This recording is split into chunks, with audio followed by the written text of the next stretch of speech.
I'm Steve Farber. I've been writing about, speaking about, thinking about, talking about leadership for nearly 20 years. I wrote about what I've come to call extreme leadership in my first book called The Radical Leap, which came out in April of '04.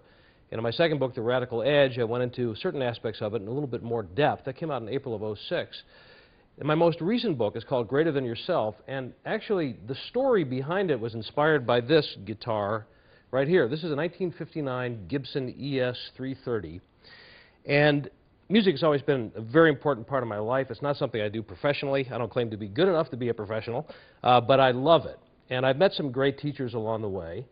And to me, and this is the way it served the story as well, music is an interesting metaphor for a great teacher-student relationship. Because if you think about what a really great music teacher does, he or she wants their student to rise to a level of expertise, to a level of proficiency in whatever instrument it is that's greater than that of him or herself, greater than that of the teacher.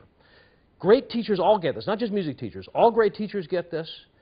Parents get this, at least healthy parents.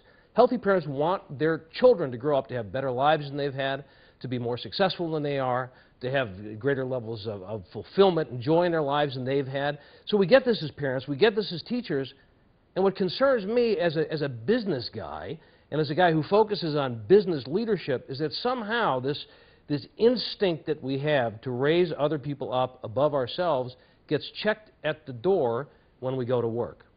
So Greater Than Yourself, which is the title of the new book and the title of this project that we have in place, is about examining that dynamic of not so much a student-teacher relationship, but, well, there are a lot of contexts for it. It could be a leadership relationship, in other words, a manager's relationship with his or her team.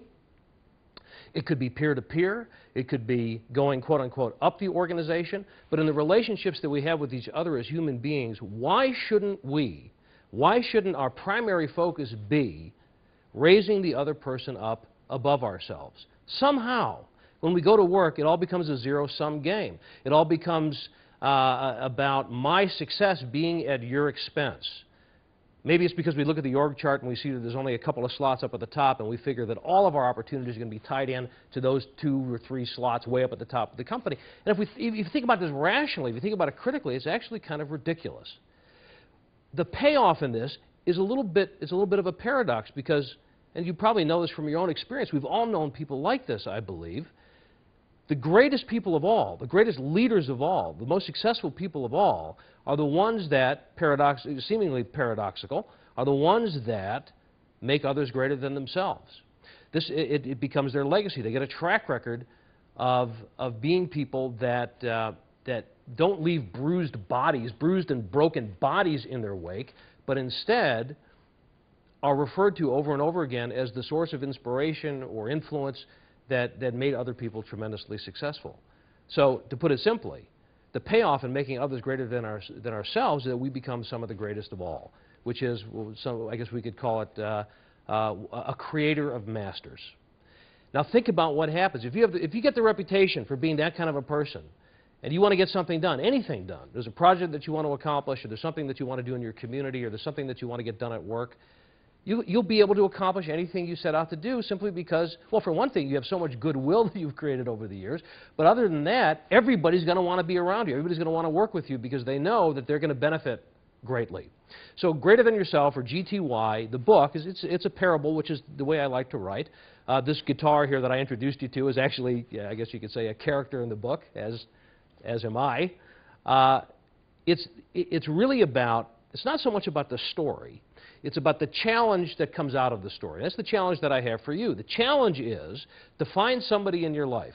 I mean, ideally, it would be everybody that you have some affection or admiration for. But let's start with one person. Pick one person in your life, at work or wherever.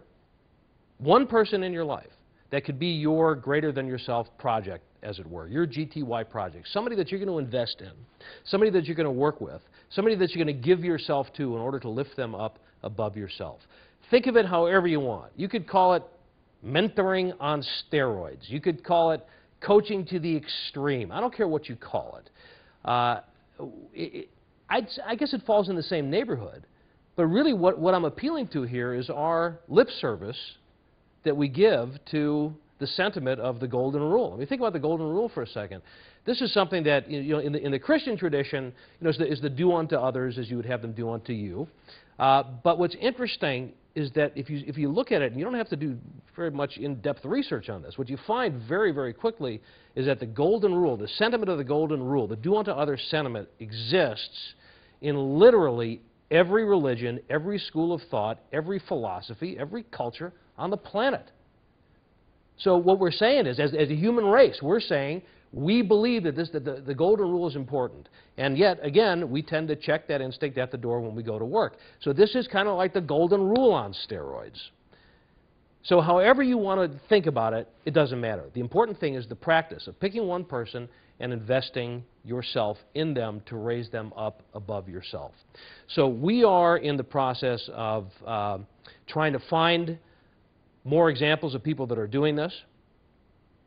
I'm going out on a limb here in the book and in this project by using myself as an example. I have my own GTY project, which you'll be able to look at in depth at greaterthanyourself.com. My GTY project is a guy by the name of Tommy Spalding, who at the moment is the CEO of an organization called Up With People, who wants to speak, he wants to write, he wants to do the kinds of things that I do, and I really believe, and I say this without any hesitation whatsoever, that Tommy Spalding, with the right kind of coaching and influence and connections that I'm going to give him, will become and should become much more famous, much more well-known, much more successful, much more competent in this field than I am.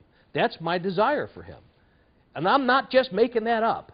I mean, it's absolutely true, and it's true for everybody. We have somebody in our lives that deserves to be lifted up, and the feeling that comes from our success in that is something that you can't really put a price on.